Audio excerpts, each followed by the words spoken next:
গতকালকে বাড়িতে পুজো করেছিলাম বলে অফিস লিভ নিয়েছিলাম, তো তবুও আমাকে অফিসে যেতে হলো। কেন? 2 বছর পর পূজা এসেছে, ওর বিয়ের পর এই ফার্স্ট মিট ওর সাথে আমার। তো আমার অফিস কলিগ কাম ফ্রেন্ড কাম বোন বলতে পারো। তো সবগুলো যখন একসাথে হই, যত কথা পেটে আছে সব তো বলতেই হবে। গসিপ, আড্ডা, মজা সব কিছুই আমরা একসাথে করি।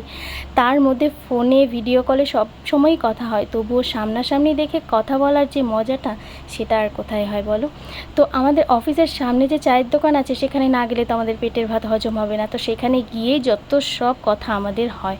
তো আমরা এখানে টাটা গ্লুকোজ অর্ডার দিয়ে দিয়েছিলাম প্রথমে, তারপর এটা খেতে খেতে কিছুক্ষণ গল্প করার পর চাও চলে আসলো। তো আমরা চা খেতে খেতে আরও কিছুক্ষণ গল্প করে নিলাম। তো এবার ওর ফাইনালি বাড়ি যাওয়ার টাইম চলে এসছে। তো আমরা মন খারাপ করছিলাম যে আবার কবে দেখা হবে, যেহেতু আমার এত দূর থেকে দেখা হয়।